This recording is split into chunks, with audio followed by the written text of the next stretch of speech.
थामजिद'थि inter college north east जन youth फेस्टिभेलाव Bodoland मुलुगसोलोंसालिनिफ्रायबो बाहागो लाहैदों। उच्चतम मुलुगसोलोंसालिमा मेघालया बोहैथि दाननि थांनाय 4 खालारनिफ्राय जागायनानै दिनै 8 खालारसिम सानब्रैनि हाबाफारिजों 36थि इन्टार कलेज नर्थ इस्ट जन इउथ फेस्टिभेला खुंफुंजादोंमोन। खुंफुंजानाय बे फोरबोआव गुबुन गुबुन गोबां मुलुगसोलोंसालिनि फरायसाफोरा बायदि आयदानि बादायलायनायाव बाहागो लाफैदों। बेबायदिनो बे फोरबो फालिनायाव बड'लेण्ड मुलुगसोलोंसालिनिफ्रायबो माखासे फरायसाफोरनि हानजाया बाहागो लाहैदों।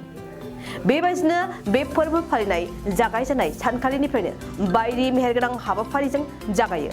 बेबायदिनो गुबुन गुबुन मुलुगसोलोंसालिनि फिरफिला बिरहोनायनिफ्राय जागायनानै हारिमुआरि हानजा सुरनाय, बायदि गेलेनाय बादायलायनाय आरो गुबुन गुबुन बिथिंनि बादायलायनाय बायदि हाबाफारिफोराबो जागायो। मख'नो गोनांदि बे बादायलायनाय फोरबोआवनो बड'लेण्ड मुलुगसोलोंसालिनिफ्रायबो गोबां गुन गोनां फरायसाफोरा बाहागो लानानै गोबां आयदायाव देरहासारनायखौ मिथिनो मोननाय जादों। बेबायदिनो फैयै फैयै दिनै खुंजानाय 36थि इन्टार कलेज नर्थ इस्ट जन इउथ फेस्टिभेल जोबथा सानाव आगान होबाय।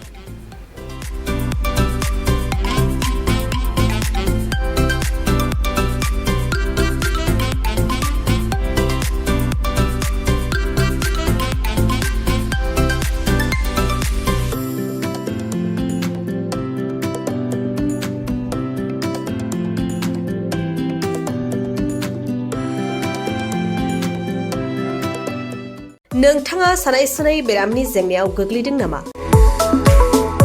जुदि नोंथाङा सानाय सुनाय दंब्ला जिंगा सिनांगौ गैया।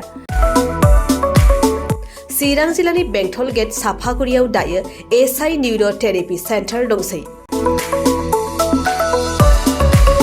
बे थेरापि सेन्टाराव नोंथाङा गोरलैयैनो देहानि सानाय सुनायखौ फाहामथाय लानो हागोन। बे आथिं सानायानो जाग्रोदों, ओमफ्राय जानाया एसे सिगांनिफ्रायनो जाखादों, ओमफ्राय बिदिनो गुबुन गुबुन मुलि जाबाबायदों, ओमफ्राय हामाखै। दिनैनि ट्रिटमेन्टआ आङो एसे मोजां मोनसिनबाय। जेरै सिं सानाय, आफादावदै सानाय, मोदोम जरा सानाय,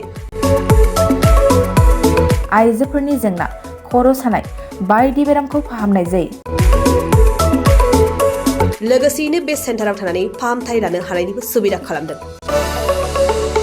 नोंथांमोनहा एसआइ निउर' थेरापि सेन्टाराव फाहामथाय लानो गोसो दंब्ला नैबे मबाइल नम्बर 7620160459 नङाब्ला 9476977956 आव थोंजों सुलाद लानो हागोन।